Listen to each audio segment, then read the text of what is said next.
This week on the PRESSURECAST, Grand Theft Auto 5 bans mods, Atari is building a new console, and Metroid is coming to the 3DS. It's Monday, June 19th, 2017. Everything happening in the world of video games is here, now, on the PRESSURECAST.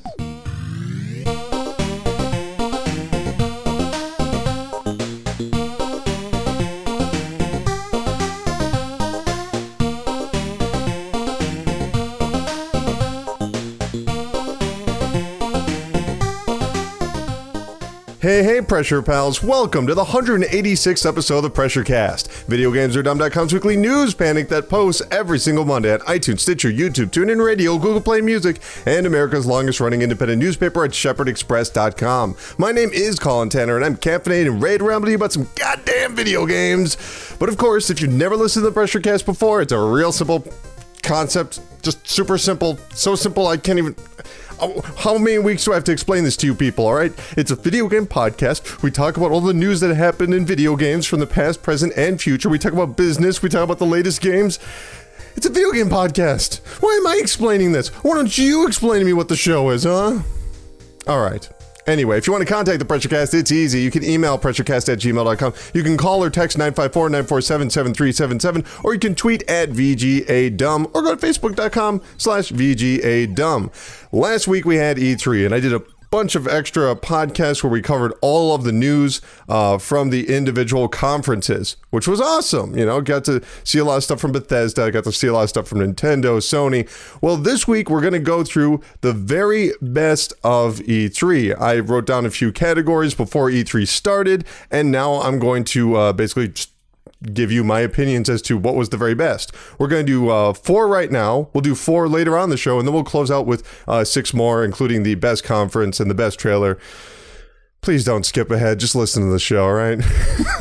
We're going to start off with the best surprise of E3 2017. Some of these I wrote down honorable mentions. Some of them I did not. But we're going to start off with the best surprise. All right. And the honorable mention for that is The Last Day, which of course we saw at the Microsoft press conference. But the winner, by far, is Metroid Prime 4.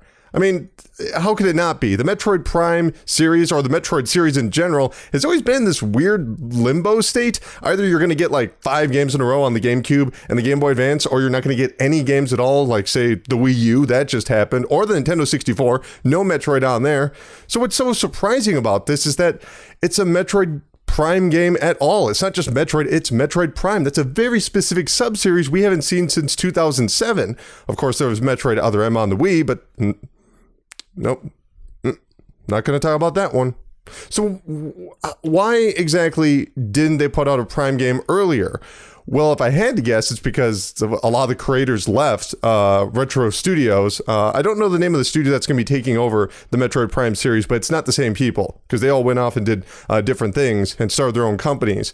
But I think the reason why Nintendo is more welcoming of returning a first-person shooter series is because over in Japan, first-person shooters have finally taken off. Battlefield 1 and Rainbow Six Siege, they're not blowing up the charts by any means, but they are at least selling over 200,000 copies. So I think Nintendo is looking at that and thinking, well, how can we make a Japanese first-person shooter? I mean, look what they did with Splatoon. Third-person shooters weren't exactly popular in Japan. They brought out Splatoon. It did gangbusters. So if I had to guess, that's why they're bringing back Metroid Prime. Either way, it is a genuine surprise. And all they did was show a logo, and that just sent the internet ablaze. That's pretty good if you ask me. We'll be talking more about Metroid later on in the show when we talk about the 3DS game. Now let's talk about what I think is going to be the sleeper for E3 2017. This is something that not many people paid attention to, but I think has a chance of being pretty big. And that would be Starlink Battle for Atlantis, which we saw at the Ubisoft press conference. I mean, obviously last year, Disney's Toys to Life division completely shut down, as did Disney Interactive. Disney Infinity is over. And, Skylanders isn't doing that well either. Lego is somehow surviving. But Ubisoft says, whatever, we'll make a Toys to Life game. And unlike Skylanders or Lego Worlds, Starlink isn't so much about toys as it is models. I'm sure everyone knows somebody out there that makes replicas of Star Wars spaceships or Gundam mobile robots, things like that. Well, that's kind of what this is. You have these ships that you can actually customize their wings, their missiles, all that kind of stuff, but it's actually like a physical toy. You go to the store and be like, I'm going to buy some missiles for my ship. And then you fly it all around a galaxy. It sounds like it's going to be like an open world universe. And then you fly down onto planets and you turn to like a hovercraft and you fight things.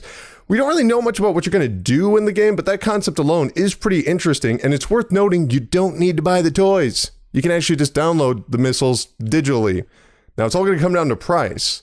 And if it's cheaper to buy them digitally than buy the physical toy, I'm not sure how that's going to work out. And if the DLC is really expensive because they're trying to match the price of the toys that are in stores, I too don't know how that's going to work out. But I think this has a pretty good chance of being a pretty big hit, and I'm sure GameStop is really excited about this because they love having physical items that people have to come into the store to buy.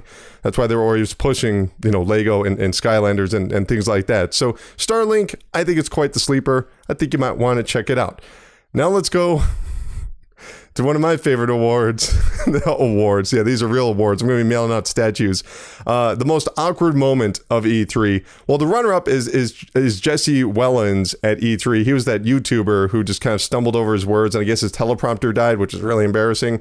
By the way, I do want to point out one thing. Everyone kept showing that animated GIF of those two soccer guys that were at the EA press conference missing a high five and be like, oh, look how dumb these guys are.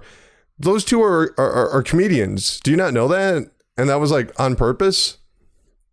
You didn't notice that? That they were just joking around and pretend to miss the high five? If you don't know what I'm talking about, it doesn't matter. Because the most awkward moment of E3, at least on a stage, was the Darwin Project Shoutcast. So there was this trailer at the Microsoft press conference, and it was all about people in third person shooting each other in like a snowy environment. And just when you're trying to figure out what exactly this game is all about, this guy starts screaming and he's like, and here he goes. He's going over there. He's got the gun. Oh, he's going to have to come back. Ladies and gentlemen, can you believe it? He's like doing like an esports thing, right? And it's like, whoa, okay, first of all, esports are big because the games are well known. Look at Counter-Strike. That was well known before esports. Look at Street Fighter 4. That was well known before there was, Evo. Games don't just get launched as esports. I know the industry keeps trying to do this, but it never works out. Remember Evolve? That was going to be an esport. Didn't work out too well for them. So the idea that this Darwin Project, even in its first trailer, they have some guy running on stage, which by the way, I'm not blaming the guy. He gave it his all, but it's just insane. It just looked like a crazy man was screaming at a trailer. And I assume Microsoft probably was like, well, what do you guys want to do? And they thought this was going to be a good idea, but it wasn't. It just wasn't. And I have to say, that's bad news for the Darwin Project. Because if this comes out and it isn't picked up as an esport, no matter how good the game is, it's going to be viewed as a failure. Do you know what I mean? Like if you set yourself up to be like, oh, we're going to be an esport, you have to nail it out of the park. And what I'm looking at here is just another third-person shooter. So even if it was to sell 10 million copies, if it doesn't get picked up as an esport, it's going to be considered somewhat of a failure. Why set yourself up for that? Why don't you come up with your esport strategy later on? And especially don't have a guy screaming at your trailer on stage. That was pretty ridiculous. Now let's go into the final award until the next segment. We'll be coming back to these. That would be the best port. Something that's already out on a different...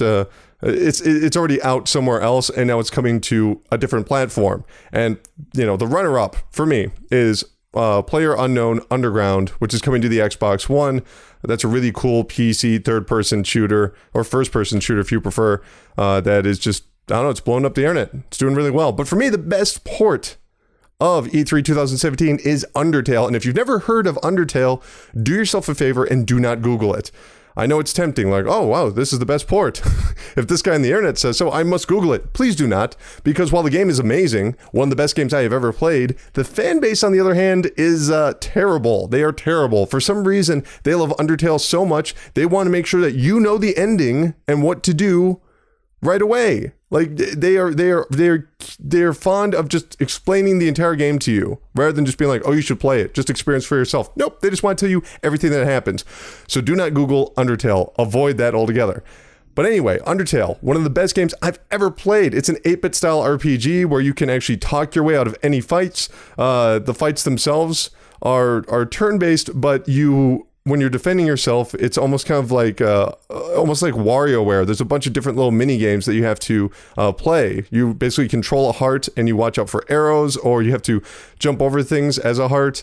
It's really cool. It's really funny. It has one of the best soundtracks all around. I can't wait for this to come out. I'm going to buy it. And the cool thing is, it's not just coming to the PlayStation 4, it's also coming to the Vita. So right there, it's arguably the best Vita game of the year. Yes, really. It's that good. It's already going to be one of the best games on the PlayStation 4 when it comes out. I love Undertale. Okay, so that's going to be it for the awards for the time being. We're going to come back to this later on the show, and I have a lot that I really want to talk about, because there was one moment at E3 in particular that was so shocking that... What was that? What I was trying to say is there was one moment in particular at E3 that was so shocking... I swear to God, I'm hearing something. What I'm trying to say is at E3, somebody actually had a loaded doot doot. Oh, wait, never mind. That's the hype train. Feel the PR vibrations as we barrel towards video game satisfaction station on the hype train. This is the part of the show we talk about all those upcoming video games and events to get you hyped up to spend all your money and become a video game guru. We have a ton of announcements and news that happened at E3 2017, but we're not directly covered in the press conferences. And we're going to start off with Nintendo. One of the games everyone assumed that'd be shown during the Nintendo Direct was Pikmin 4. They already announced Pikmin 4 like 3 years ago. Well, according to the creator Shigeru Miyamoto, the same guy behind Zelda and Mario and all of those things, the game is still on track. Here's what he had to say. Quote, "I've been told not to share anything about this from PR, but I can tell you it is progressing." End quote. Well, that's good news at the very least, because that means that Hey Pikmin, that awful looking 3DS game, isn't the only Pikmin game in production. Seriously though, Nintendo has been making a greater push towards online play. They have their brand new program coming out. And if you've never played a Pikmin game, they actually do have a lot of multiplayer options that were always local. You play as an astronaut who controls a series of uniquely colored creatures, and sometimes you'll have like 50 of them following you at once, and you can actually use like the right analog stick. It's really cool. I'm sure you've seen Pikmin before, but what I would really like to see is them taking a lot of that local co-op and bringing it online. That's what I really want to see out of the next Pikmin, you know, because that co-op was surprisingly good, at least when it was on the GameCube with Pikmin 2. I never really played the co-op in Pikmin 3. At least I don't think I did. I don't know. Anyway, toot toot. So here's a weird but welcome surprise. Even though the Nintendo Direct was only 25 minutes long, there were plenty of announcements that took place after the Direct, especially pertaining to the 3DS, one of which is a brand new Metroid game, kinda. Metroid Samus Returns, yes really, the name is Metroid Samus Returns, is a side-scrolling classic adventure game, you know, a Metroidvania. It's 2D, much like the original Metroid and Super Metroid, and this is a modern remake of the Game Boy title from back in 1993? 94? It might have been 94, but yes, Metroid 2 was released on the Game Boy. Cool game, but the camera was too zoomed up close, so it's hard to see everything. So that's kind of cool. They're going to be remaking this, and it's being developed by Mercury Steam, who, funny enough, have actually worked on the Castlevania franchise, and apparently they approached Nintendo with the idea of remaking a Metroid game. This is worth noting that Metroid 2 was recently remade as that fan project AM2R, which of course was shut down by Nintendo, but many people have said it was an amazing remake in the style of Super Metroid, but, you know, using the level layouts and the enemies of Metroid 2. Samus Returns will be out on the 3DS on September 15th. So I watched the trailer for this right after I did my podcast. I didn't know they were going to announce immediately more games, so I just recorded the podcast, then I watched it, and I was just blown away. Not because it looked great, but because Mercury Steam is working on another 3DS title. And the thing is, if you played their Castlevania game, which was a spin-off of their Lords of Shadow franchise, it wasn't very good. And even watching this footage, the environments looked weird and empty, and all the colors looked blown out, and the game just looks, I don't know, cheap? It looks really cheap. It's really weird seeing Samus as a 3D model running around in a 2.5D game.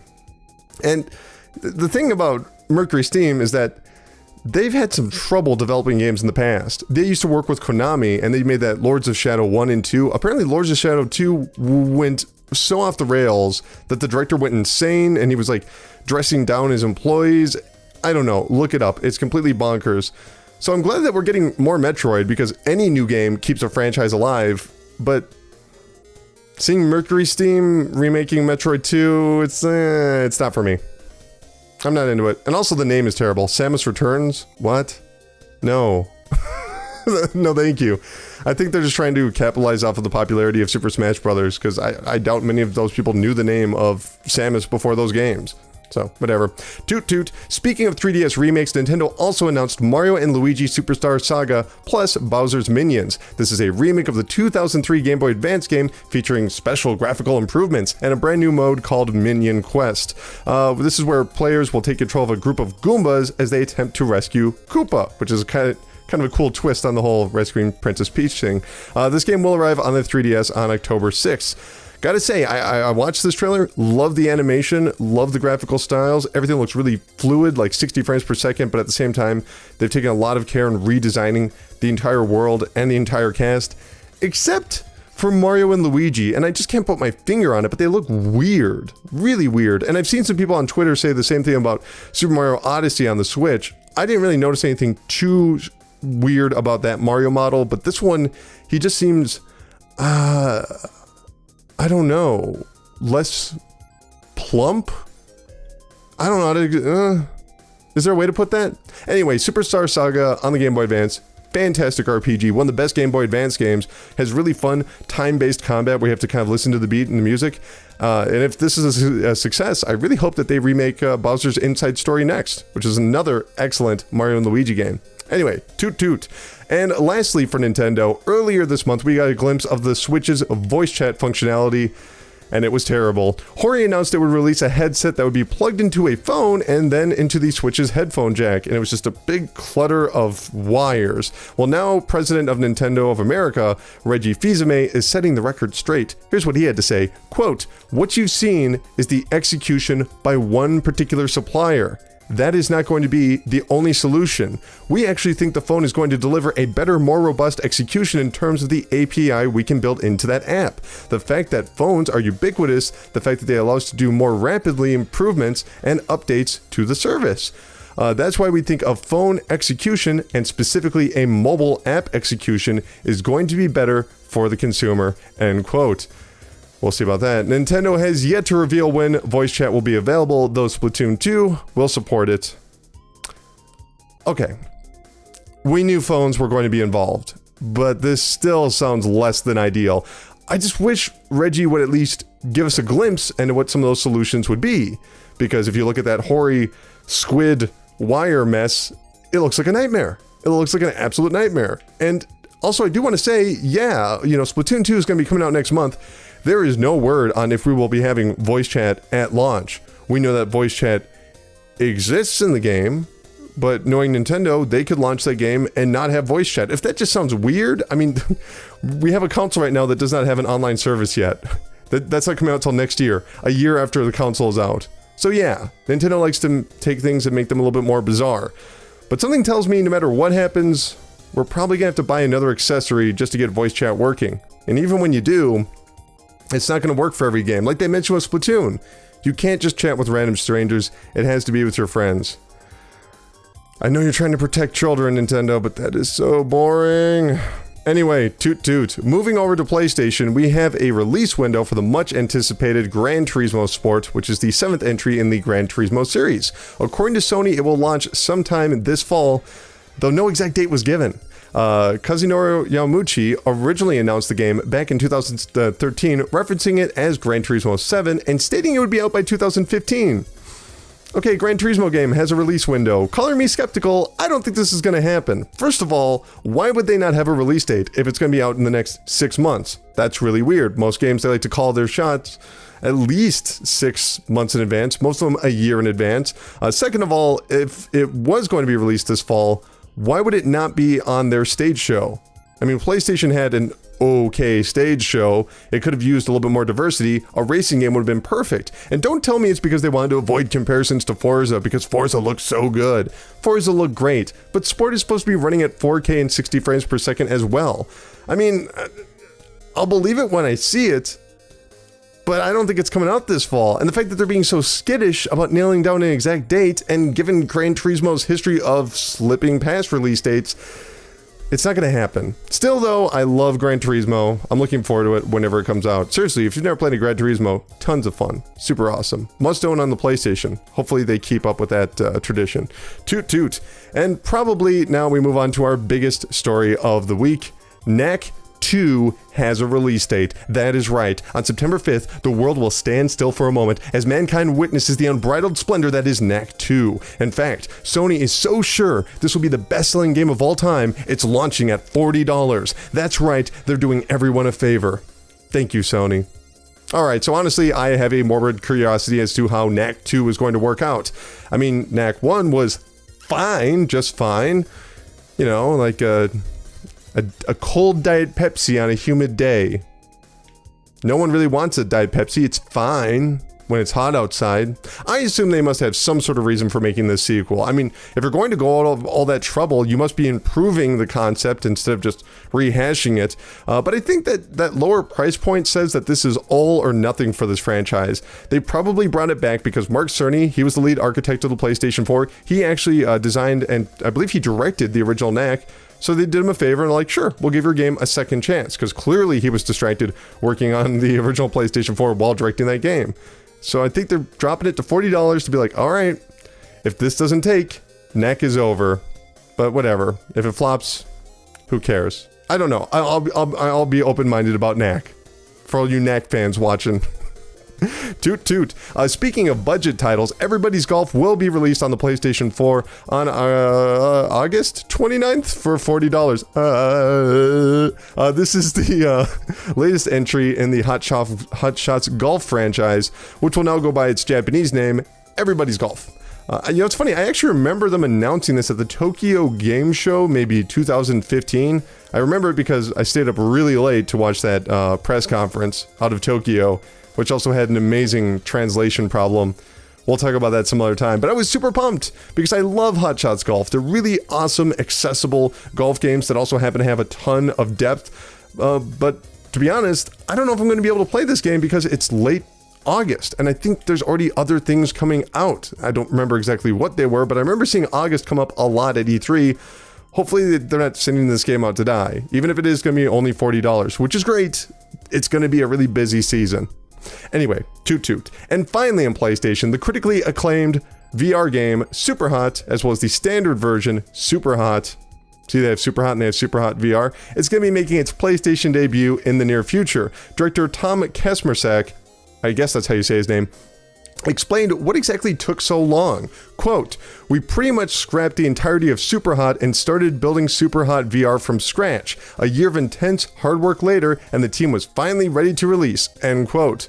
So I've only played the regular version of Super Hot. I played it on the Xbox One last year, and it's a really good game. It's super fun. And I've never played the VR version. I've always wanted to, but I never thought it was going to be coming to PlayStation VR, because this is a, in case you don't know, this is a first-person game where time itself moves when you move. So if you slowly move, then the enemies that are chasing after you slowly animate as well. Like they are slowly becoming part of time again. If you run, they run at regular time. It's a very unique and cool game. But the thing is, you know, from what I understand, the VR version of this is, you need a lot of space. I'm not going to say it's a room scale game, but it requires maybe a wider range of for the camera than the PlayStation camera can provide. But if they've totally retooled it to work with PlayStation VR, I guess I have more faith in it. So even if you don't have PlayStation VR, check out this game. The regular version, it's super fun. It's almost kind of like a first-person Hotline Miami, which I guess I still like Hotline Miami better, but what I'm trying to say is it's very original, very violent, and just a lot of fun. Toot toot. Moving over to Xbox news, accessory creator Hyperkin has announced a brand new controller for the Xbox One and Windows PC that just happens to be a very old controller. That's right, the original Xbox controller, the Duke, yes, the Duke, is coming back sometime this winter and will feature the familiar breakaway cord and the giant size with the addition of 4 shoulder buttons, because the original one had the black and white button and 2 triggers. Now it's going to have 4 shoulder buttons, so 2 triggers and 2 bumpers, as well as a screen in the center of the controller. Hyperkin went so far as to contact the co-creator Seamus Blackley. He was the co-creator of the Xbox and approved this controller back in 2000, and they got him to aid in the project. I am so conflicted about this story. I will admit that the Duke was a stupid controller. It was way too huge. But I really want one. I really, really, really, really want one, because it's just, that's how I remember playing Halo 1. But at the same time, I'm not the biggest fan of Hyperkin. I mean, I guess I haven't used much of their controllers, but from what I've seen of their NES controllers, it just wasn't for me, you know? I'm worried that the buttons on this Xbox Duke controller are going to be so stiff and it's just not going to work like I remember it, or maybe the sticks are going to be way too loose. I really shouldn't care about this story because it's not that good of a controller, but I just really want it to be a good replica. I can't help it. Toot toot. Speaking of the OG Xbox, during the Xbox presentation, Phil Spencer announced that the original 2001 console would soon be backwards compatible with the Xbox One. However, after the show, Spencer explained that it wouldn't be as expansive of a list. Quote, "It won't be as big as Xbox 360. I'll tell people that." End quote. I suppose that makes sense, considering that, you know, backwards compatibility requires the approval of the publishers, and not just to mention the fact that you're actually downloading an ISO file when you use backwards compatibility on Xbox One. You don't just put the disc in there and it plays. It actually has to download the entire game. It's just verifying that that game is the game that you put in there. I know it's weird, but at the same time, you know, those early 2000s games, a lot of those games back in the day, go back, a lot of them have, you know, movie licenses.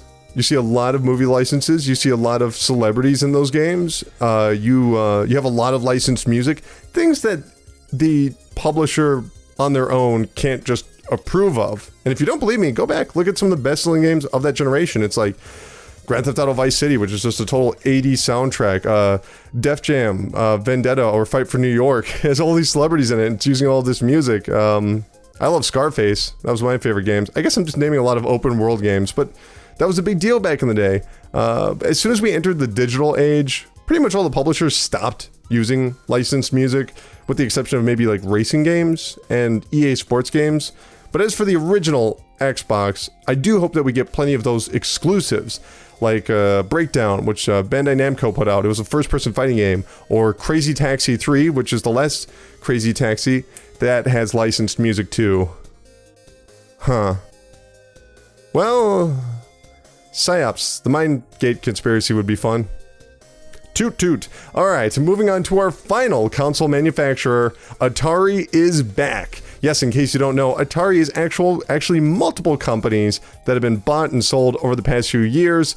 The one we're going to be talking about right now is technically the French company Infogrames. So anyway, last week, the company Atari announced a brand new video game console, and they put out a video for this thing called the Atari Box. What exactly is the Atari Box? We don't know. Basically, the video was just a bunch of wood paneling, which is very reminiscent of the Atari 2600, and that was it. And if you think this is all just made up, or maybe it's a prank, nope. The CEO of Atari actually stated they're back in the hardware business and that they've been working on the Atari Box for years. All right, I'll give them credit. This is really good marketing. I mean, they posted this video just a few days before E3 started. They knew everything would be slow because all of the publishers and the developers and the console manufacturers were going to keep everything close to the vest before E3. So they put out that video. It was a smart move, and it got a lot of traction online. Now, I don't think for a second Atari is going to be, you know, putting out something equivalent to the Xbox One X or the PlayStation 4 Pro, or even a video game console. I assume this is just going to be a box with an HDMI port that allows you to play, I don't know, Atari games. That's it. Yeah, probably Atari 2600 games. But deep down, if I'm being completely honest, deep down, I really hope this is a brand new console. Make it the Jaguar 2. That would be cool. Toot toot. Let's talk about the games that are going to be coming out this week. On Tuesday on the Nintendo Switch, Cave Story Plus will be out, which is awesome because that's a perfect portable game. Next Machina will be on the PlayStation 4 and PC. Valkyrie Drive Bukiku. All right, we're not even going to try there. It's a Japanese name. It will be out on the PC. Dead by Daylight will be on the PlayStation 4 and Xbox One. Cryptarch will be on the PlayStation 4. God Wars Future Past will be on the PlayStation 4 and PlayStation Vita. Dungeon Defenders 2 will be out on the PlayStation 4. I think that's also coming to Linux and not PC, but Linux and Macintosh, but not Windows. I think it's already been out on Windows. On Wednesday, Chess Ultra will be on the PlayStation 4 and Xbox One. Fun fact, I like buying chess games on consoles. Chess is a fun game to play online. Maybe it's just me. And that's definitely a game that you want to jump on early, because after like 3 years, only the really good chess players are going to be on there. On Friday, and finally, Get Even will be on the PlayStation 4, Xbox One, and PC. That was supposed to be out a couple of weeks ago, but was delayed due to the terrorist attack over in the UK. True story. So good on them. Maybe give Get Even a look if you get a chance. Boop, boop. That's going to do it for the hype train. Good old hype train, beloved hype train. Anyway, let's get back to talking about what are the best things at E3. I don't want to just say it's the best games, because it's not just games. We're going to be talking about lots of stuff. I want to talk about what was the best return at E3 2017, which basically means it's a game that we've seen before, but it's back at E3. I guess you could almost say it's the most improved. Well, I got to give that to the Sony game, Days Gone. See, last year we got our first look at Days Gone, and the most I could tell you about it was a zombie game where there were lots of zombies. Ooh, and there were guns.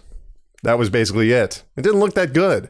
But this year, Bend Studios gave a far more detailed look at their game. We know it's going to be open world. We know there's going to be stealth mechanics. There's going to be a lot more motorcycle traversal. There's randomized events. You can actually trick the zombies into killing your human enemies.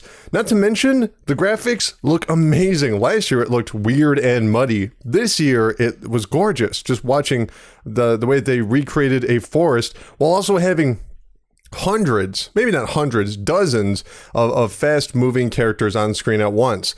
Now, only time's going to tell how accurate that presentation was, but if Ben can deliver on that potential, count me in. It looks awesome. Now let's talk about the worst return. That's right. Not everything is going to be the best. So I don't know if this would be least improved or I guess just least welcomed return, but that would be Bethesda's Creation Club. Creation Club? That's what we should start calling it. No, it's the Creation Club. See, ever since video games were released on PC, or ever since video games even started to exist, people have been tinkering around with them. And people like to create mods. You know, they like to do stuff that helps them learn their craft if they want to work in video games in the future, or maybe just maybe, they're just doing it for fun, just for a giggle. They want to make something that they want to play and then they like to share it with the world, and it's a very enriching experience. Now, you'll remember back in 2015, Valve attempted to introduce paid mods on the Steam Workshop, starting with Skyrim, and the reaction was immediate, it was swift, and it was negative. While Valve appears to have learned its lesson, Bethesda has once again opened up Pandora's box with the Bethesda Creation Club, where users will be able to submit their own user-created content, and once approved, they can charge money. While their global marketing head, Pete Hines, is attempting to say that this is DLC and is not paid mods, it doesn't make it any better, as you're essentially introducing a serious influx of microtransactions to a 6-year-old game at this point.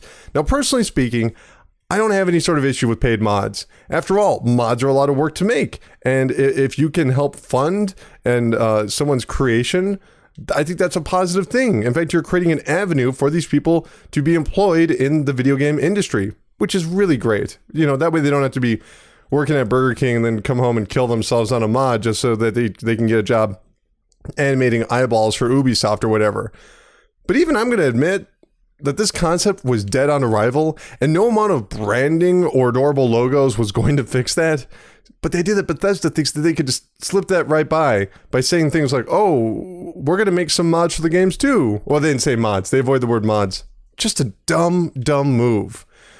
Anyway, let's talk about the positive. Let's talk about what was the best moment on stage at E3. So specifically a moment that didn't take place in a video, just a moment that was someone standing on stage or whatever, and it was nice. It was a good moment. And I've got to give that to Michelle Ancel, who's going to be directing Beyond Good and Evil 2. So in case you don't know, the first Beyond Good and Evil, everyone thinks it's a cult classic. There's a passionate fan base. That's how we look at it today. But 14 years ago, back in 2003, it was a terrible flop. How bad was it? Well, they were giving it away with snack food in Canada.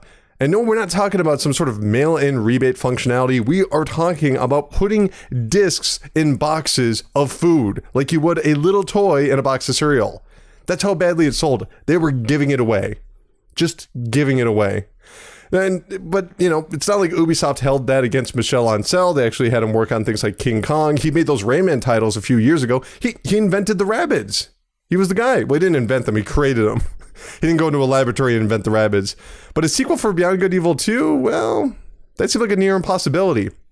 Now, fortunately for Ancel, we're living in an era of second chances. We see things like the Final Fantasy VII Remake, Shenmue 3, Double Fine and all of their Kickstarters, Mighty Number 9. And, you know, after years of rumors, we finally got a look at what Beyond Good and Evil 2 would be. And after the trailer stopped, and Ancel went on stage, people were clapping for him. He was very emotional. He was choked up. He was nearly crying. And he was just thanking the audience for sticking with him. And the audience just kept cheering. And, you know, as much fun as E3 is, it's largely a marketing campaign. It's just trying to sell us stuff. But that right there, that was a human moment. And that's why it's the best onstage moment for Michel Ancel.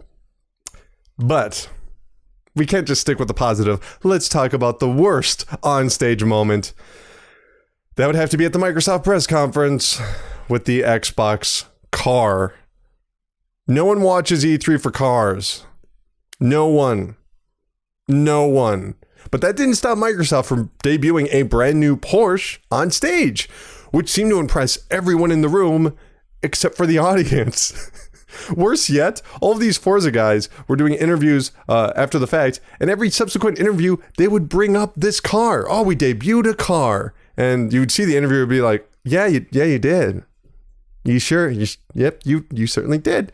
Somehow the event planners forgot the reason that these car appearances from the previous years were so impressive is because they were weird stunts. I mean, the first time the car showed up, it's like, whoa, what is a car doing on stage at E3? That's amazing. The next year, they were hanging a car from the ceiling. That was amazing. But just showing a new car? Who cares? We don't have any sort of reference for that car. I haven't raced that car in a video game. No one knows what it is. No one cares. It's just a Porsche. A nameless Porsche that, unless you're a car enthusiast, which if you are, I hope you got something out of that, but for everyone else, meant nothing. Worst moment on stage at E3 2017, that goddamn car. I'm getting heated up over here.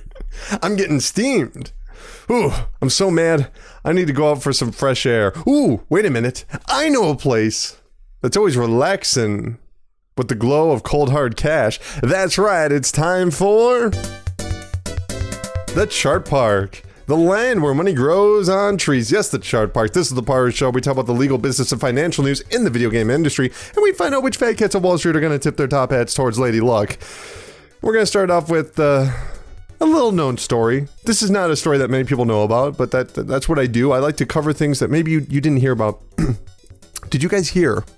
Did you hear that that Rockstar hates PC mods? Yeah. It's keep it on the DL. Not many people know about this story, but I guess something happened, you know, with some PC mods, and I think Grand Theft Auto 5. I'm not really sure.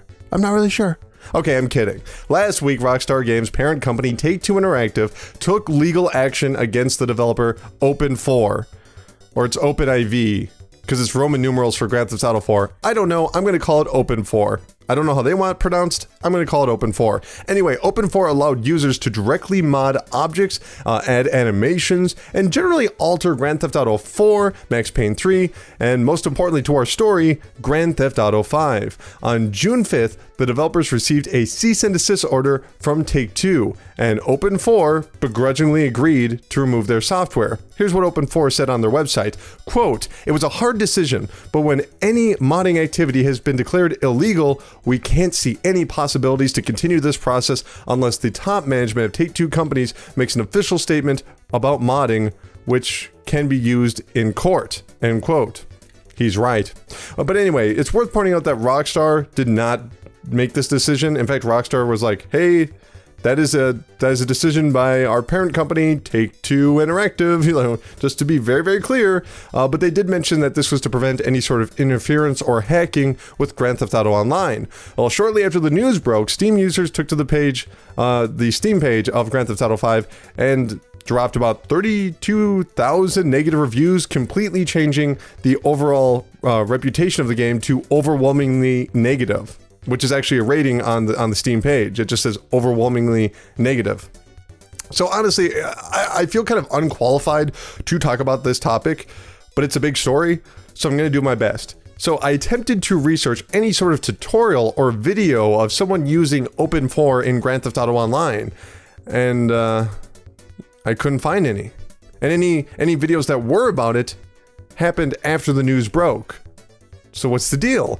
Well, I don't know. In fact, the best I could come up with were posts of people asking how to uninstall Open4 before playing Grand Theft Auto Online. They were using it for their single player. They were trying to get rid of it before going to play Grand Theft Auto Online. Now, Take-Two is saying, hey, we don't want that stuff online. Please do not do that. And also worth pointing out that if people really were using this to hack Grand Theft Auto Online, I think they would be bragging about it. I mean, they would essentially just be trolls, right? And I don't know about you, but trolls generally like to brag about things, right? So let's be clear. This is totally within Take-Two's right. They publish Grand Theft Auto 5, they own it, or at least a part of it, and they are dealing with their ownership of that property. But on the flip side, they are being complete bullies to a fairly innocent product that allows people to express themselves by creating certain things within their property. I'll admit, it's their property, but, they're not doing anything online. They aren't. I can't find anything. I can't find any examples of this. And I went into it fairly skeptical because I know the internet likes to overreact to everything. But no, there's no example of this. Lastly, and most importantly, though, it's worth pointing out these Steam reviews, these 32,000 Steam reviews, they're not going to do shit. I mean, Take-Two sold 80 million copies of Grand Theft Auto 5. The mod community is a fraction of a sliver, almost nothing compared to that. 32,000 reviews? Who cares? And not to mention that there's something called brand familiarity. If someone really wants to play Grand Theft Auto 5, they're not going to stop and look at those reviews and be like, oh, I guess I shouldn't buy this. No, they're not. Especially when they hear something about mods or whatever, they don't even know what that means. And yeah, it sucks that there's anything anyone can do about it. But seriously, I see some people saying they're not going to buy Red Dead Redemption 2, just on principle. But that's not going to change anything either. If Take-Two does not want mods on Grand Theft Auto 5, it's just not going to happen. Sorry. I'm going to clear my throat before the next story. That's better. Alright, our next story is about Digital Devolver, and much like everything else involved with Digital Devolver, it's a really weird story. Leading up to E3, the Hotline Miami and Serious Sam publisher rented out an empty lot to hold their own E3 event. It was right across the street from the Los Angeles Convention Center. However, Digital Devolver's co-founder, Mike Wilson, was informed shortly before E3 that they would not be allowed to go through with their event, with the city revoking any use of the lot beyond parking. According to Wilson, this was due to the Entertainment Software Association, also known as the ESA. They're the people that run E3. He alleges that they are attempting to push Devolver out. Here's what he says. Quote, E3 does not like us being here. We've always had a long-standing love-hate relationship, but not in a fuck with us kind of way. Until this year, they just started making trouble for us with the city, saying, how dare you rent out this space to these renegades, blah, blah, blah. Obviously, they've had a lot of sway with the city. Phone calls were made, and so were threats. We were being bullied, end quote. Also worth pointing out that an unnamed ESA representative spoke with Polygon, denying all of those allegations. Wilson says it cost him personally around $100,000, though some of the money was recouped by charging for parking. I mean, hey, you got the lot. What else are you gonna do? Okay, I don't know who to trust here. I mean, if it's true, it's completely unacceptable. How dare the ESA try and push him out? I mean, the ESA generally does take action towards people they disagree with or do not want at certain things, but they're fairly public about what they do. Just listen to last week's episode where we were talking about how ESA is suing the city of Chicago. You know, clearly they don't have a whole lot of sway over what a city decides to do. but they're usually just, they're upfront about it. They're not secretive. I don't think that they could control the city of LA. And if I was the city of LA, maybe I don't want an influx of 15,000 people crossing over to an empty lot from E3. That sounds kind of dangerous. Because in case you don't know, E3 was a public event this year. And plus, this story just sounds insane. But if Wilson provides any sort of proof, that'd be cool. I don't know. It just doesn't sound likely. Anyway, moving over, last week's reveal of the Xbox One X's price, I'm still trying to get used to that. The Xbox One X's price, $500 price, was met with some skepticism. But according to Xbox boss Phil Spencer, Microsoft won't be seeing any profit from a sale of the Xbox One X. When Business Insider asked if hardware would turn a profit, he simply stated no before declining to answer if it was sold at a loss. Here's what he says, quote, "I don't want to get into all the numbers, but in aggregate, you should think about the hardware part of the console business is not the money-making part of the business. The money-making part is in selling games." End quote. Maybe he's right. I'll be honest, I was hoping for a $400 Xbox One Scorpio, but I can understand why it costs more. I mean, I'm sure if you've watched over the past week, people have been trying to build their own Xbox One X, you know, the whole PC user thing where they try and take all the components or all the, they try to replicate the power of the system within that price range. And the PC users can't with the Xbox One X. Apparently it's costing somewhere in the range of $700 and only a little bit less without the 4K Blu-ray player. So yes, the Xbox One X is an incredible value. And I get that this isn't a hardware industry, but Sony's making money off of their console and Nintendo's making money off of their console. And I know it goes against history as consoles were previously sold at a loss and then recouped with games later on.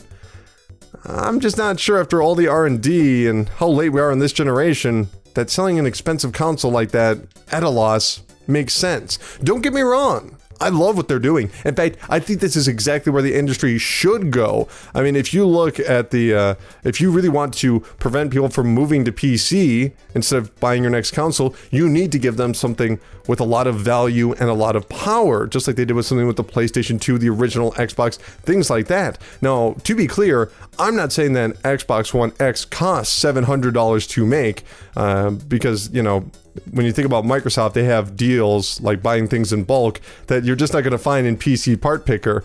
And I get that Microsoft can avoid the Xbox One X bombing.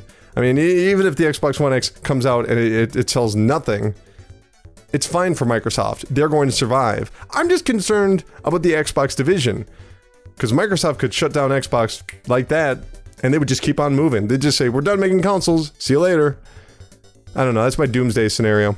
Anyway, moving on. A few weeks back, Square Enix announced they would be selling off the Hitman developer IO Interactive. Well, now IO Interactive does have a new owner, and it's IO Interactive. That's right, they've gone fully independent, though they will retain the rights to their franchises, including Hitman. IO CEO Hakan Abrak, I'm just guessing on that name, released a statement shortly after the announcement. Quote, "This is a watershed moment for IOI."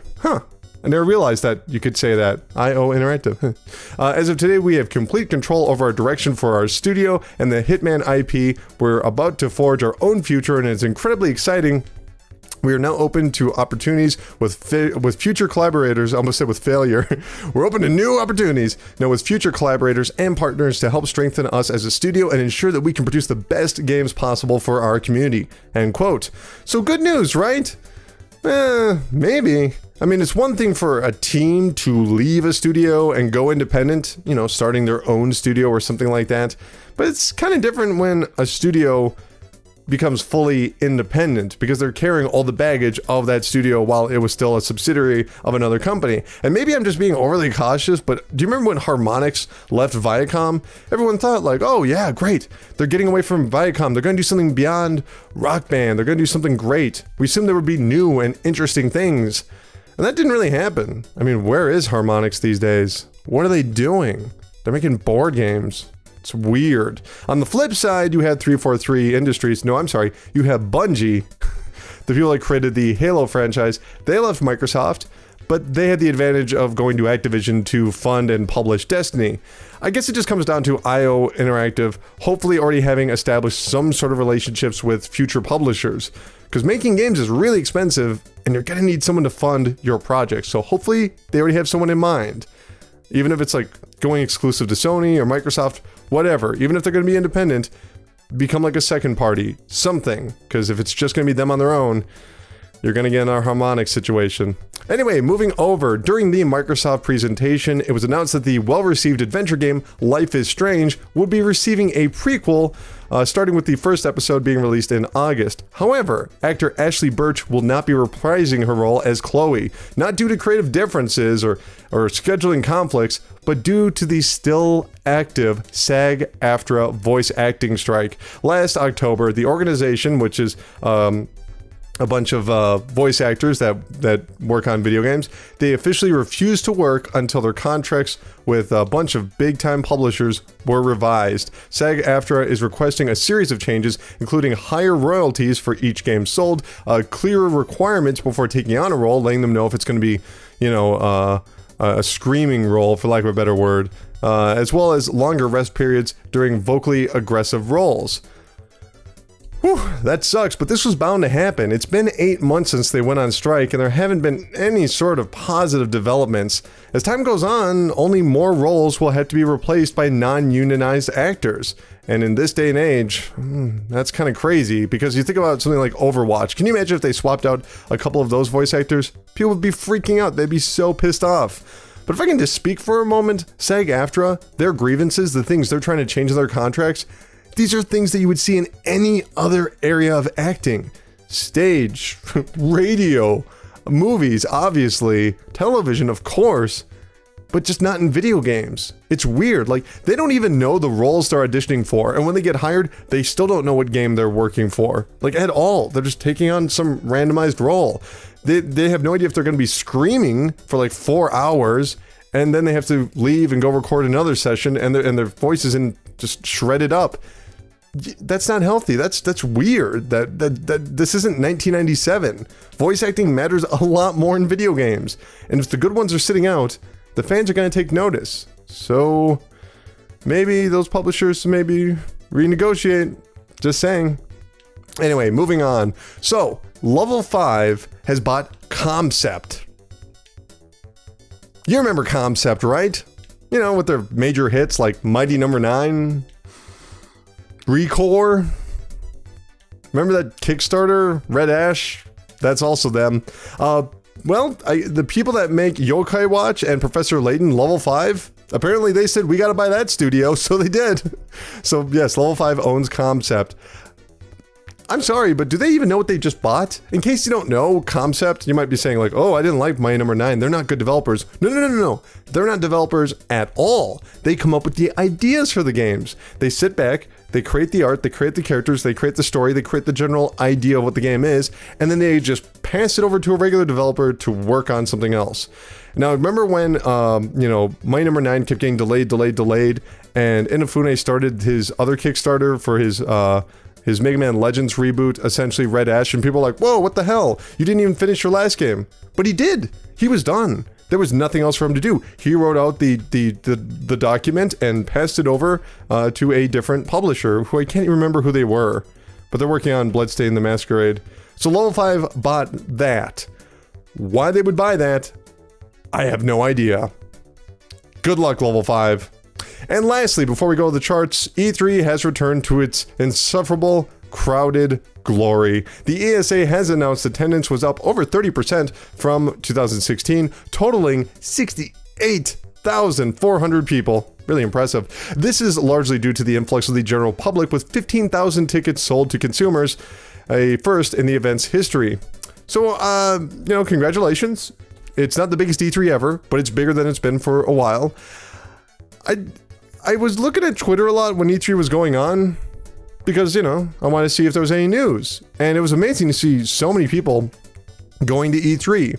I'm not going to say it was flooded with just people that were there that were just, attending the general public thing. But there was a good amount of them, and they were all really excited. They were showing off like what they were looking at, lots of photos and whatnot.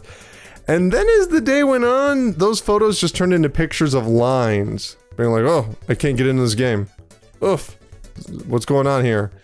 And by the end of the night, there was a lot of disappointed people. Because, you know, I mean, I don't know who to blame here. It's not really the ESA's fault because E3 is not a convention. It is not your PAX equivalent. It is a trade and networking show. It is not for the general audience. You can just buy your way in and just look at people trading and networking, basically. So if you're expecting PAX, that's on you. Or is it? Because if the ESA went out of their way to charge people to go to their event, you'd think they would have used that money to do something for them. Because otherwise, you're just being a bad host and no one's going to come back. And then the whole reason you started this in the first place will be null and void.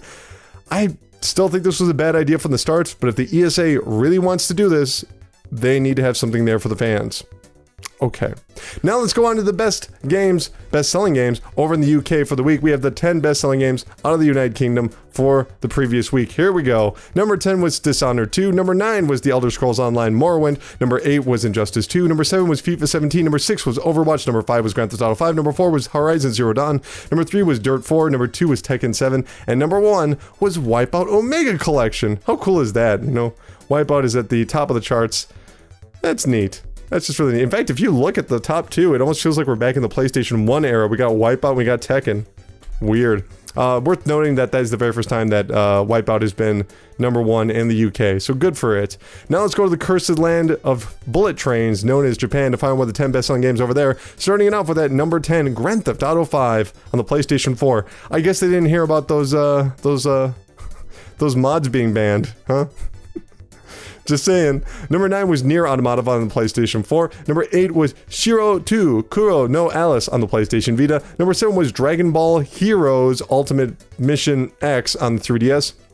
Number 6 was Ys 8 La Chromos of Dana on the PlayStation 4. Number 5 was Senkai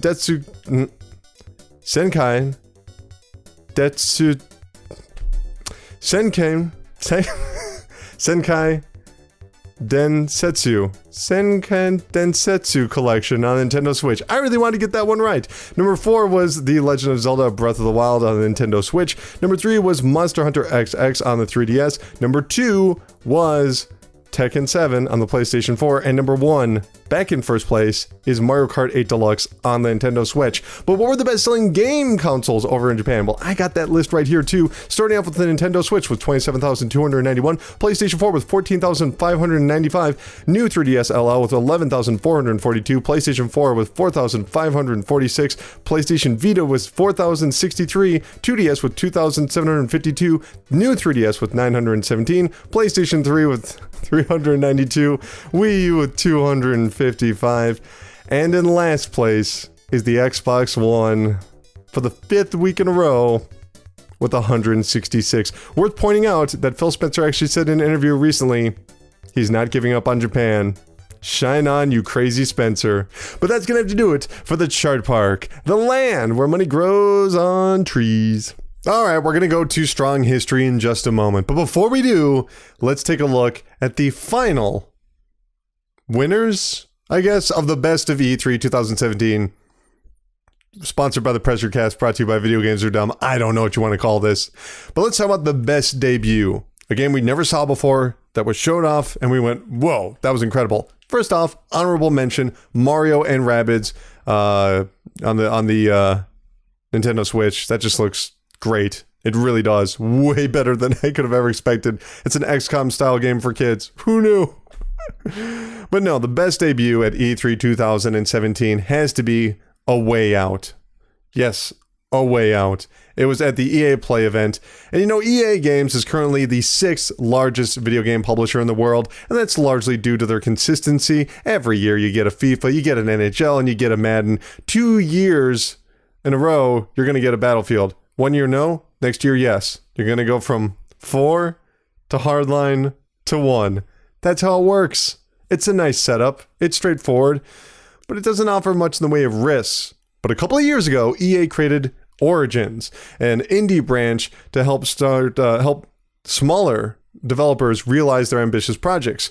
And A Way Out it's a clear departure from EA's usual lineup. It's a co-op only game, as in if you don't have a player with you, like a friend to play with online or locally, you can't play. You need another player. It is co-op only. That's it. And here's the craziest part. It's not like some sort of arcade style game. No, it is story-based, heavily story-based.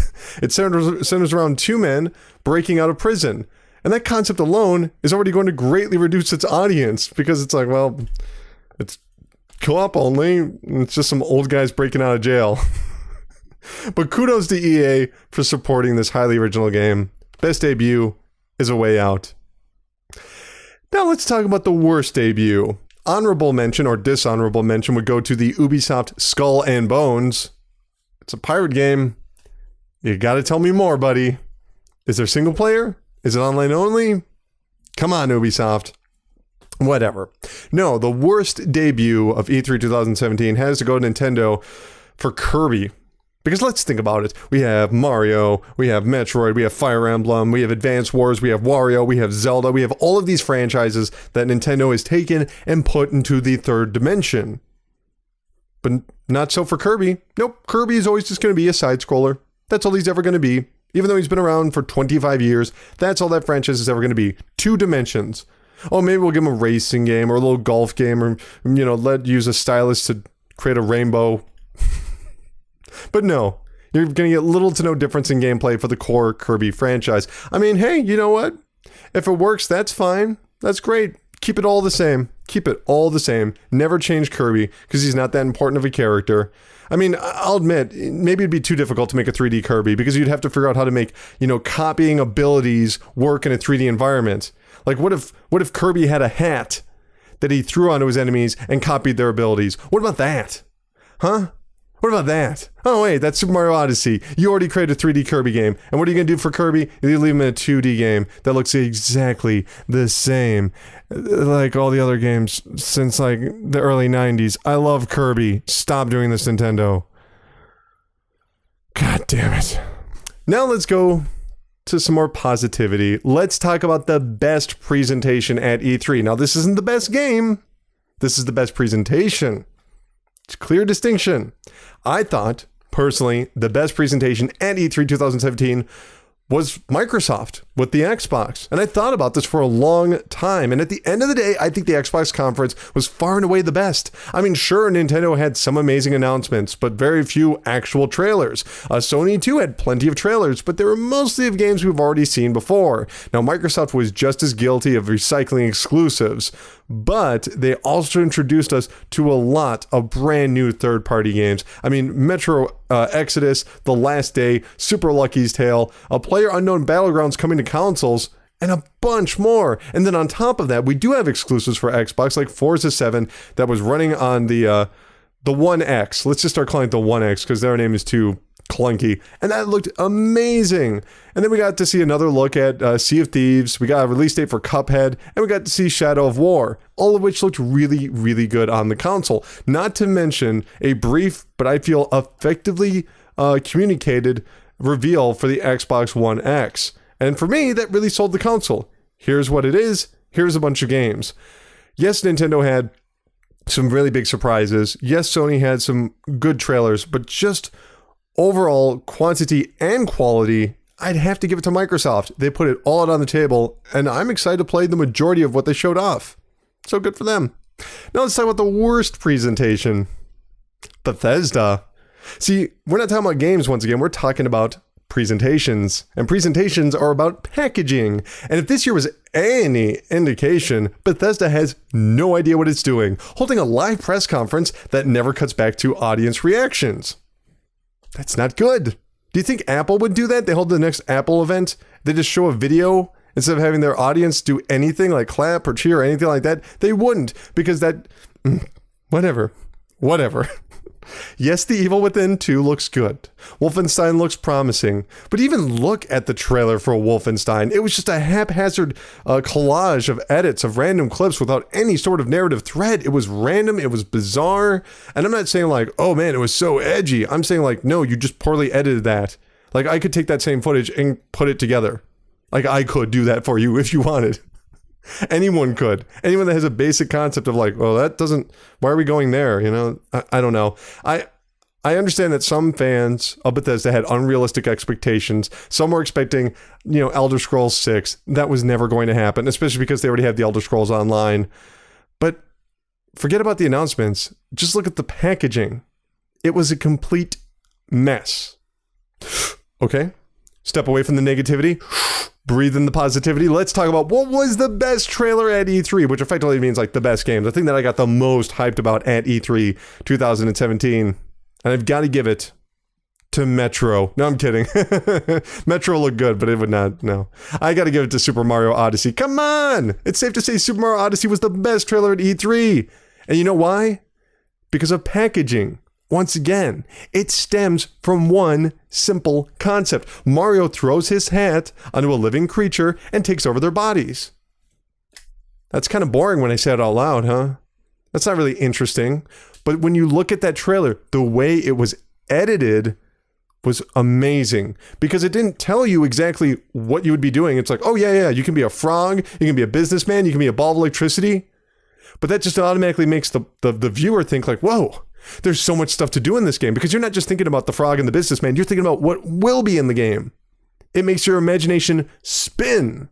And that's what makes a good E3 trailer, and that is exactly why Super Mario Odyssey is the best trailer of E3. If I can be so bold, I have not been this hyped about a Mario game since Super Mario Bros. 3, and it's all because they showed just enough to make me start thinking about all the possibilities, and that right there is what you call hype. But we have to close it out with the worst trailer. Bravo, team. Do you remember Bravo, team? Do you know which press conference it was even at? I'll give you a hint. It had guns and a city. If you don't remember, you understand exactly why. It was the worst trailer. It told me nothing. Nothing. Anyway, that's going to do it for the E3 2017 lineup. But we're not done with the show yet. In fact, we have to take a look back at the week that was 10 years ago and beyond to find out if there was anything that interesting happened 10 years ago in video games, and something we like to call strong history. 12 years ago on the PC, Battlefield 2 was released, which of course is the sequel to Battlefield 1. Also 12 years ago, Conquer Live and Reloaded was released on the original Xbox. Now this is a weird one. See, back in 2001, Nintendo published Conker's Bad Fur Day, which was an M-rated platformer starring a foul-mouthed squirrel who liked to get drunk and murder things with a frying pan. And it was very well received for its varied gameplay and vulgar sense of humor. But a year later in 2002, Microsoft purchased Rare from Nintendo. And the first project they were set to do, talking about like the first day they were bought by Microsoft said, please remake Conker's Bad Fur Day for the Xbox. So here's where it gets really weird. Microsoft actually censored some of the language in the game with beeps.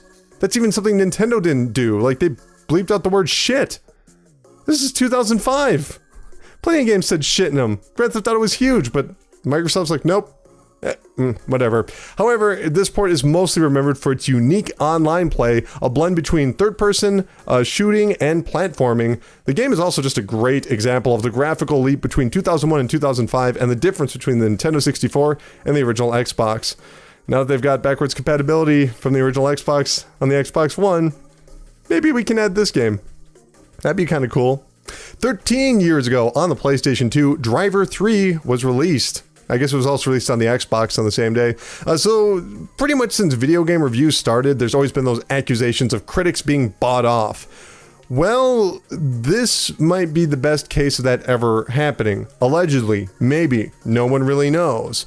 By the way, I do not think critics get bought off. I think people are just children.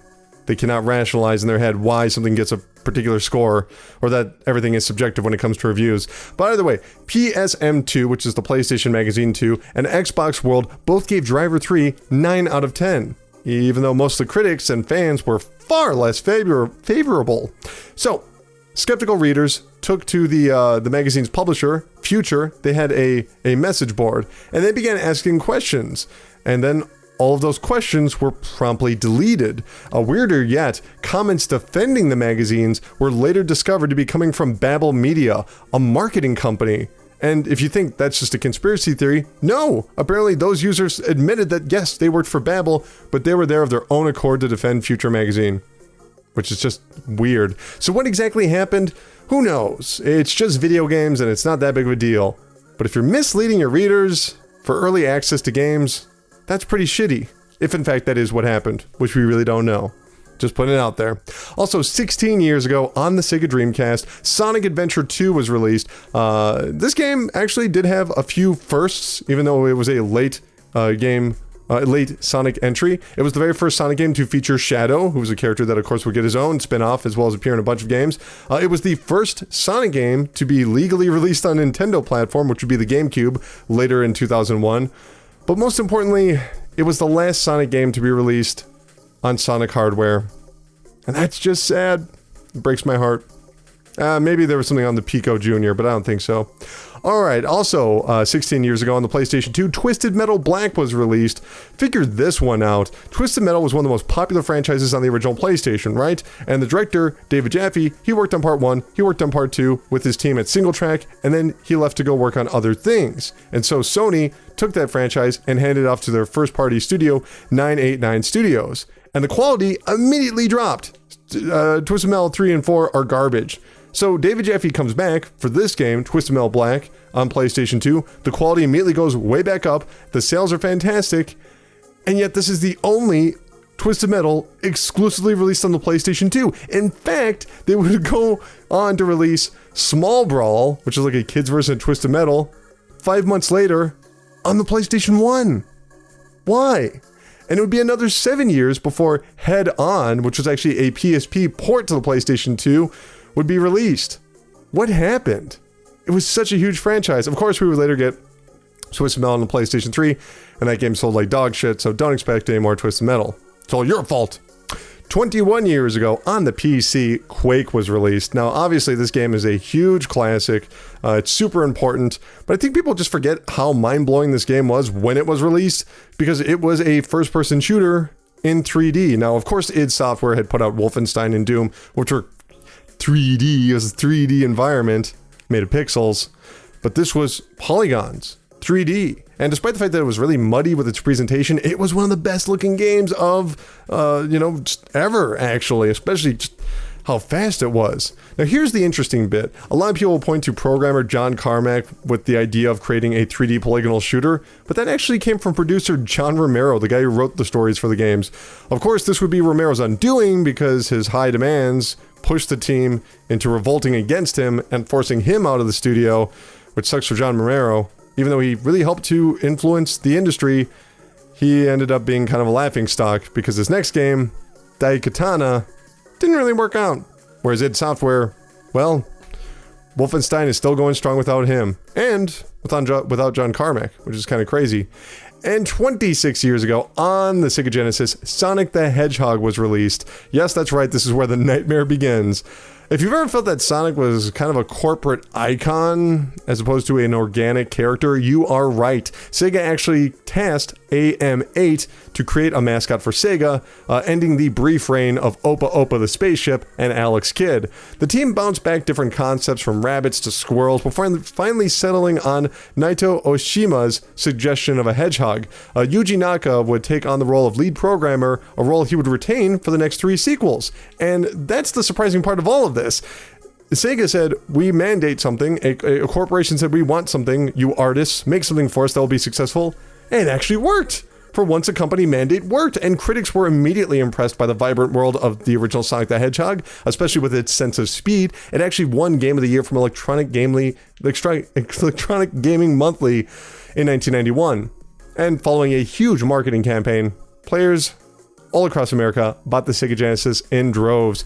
Sure, Sonic wore out his welcome over the past 26 years, but it's important to remember that there was a time when he was a fresh, new character, just as popular as Mario, but with a totally different attitude and a totally different graphical style. And there's something to be appreciated about that this weird blue hedgehog survived the move from cartridges to CDs to DVDs to Blu-rays to phones and now digital distribution. Few other mascots can actually say the same. But that's going to have to do it for Strong History. That was fun. That's fun.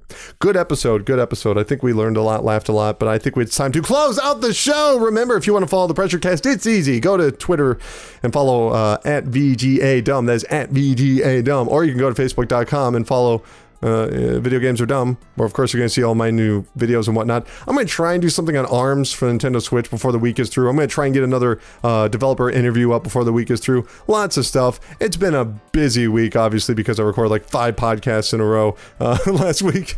But anyway, we've had fun here. E3 is over. Everything will be over one day, but not the PRESSURECAST, because the PRESSURECAST is forever. Thanks for listening, guys.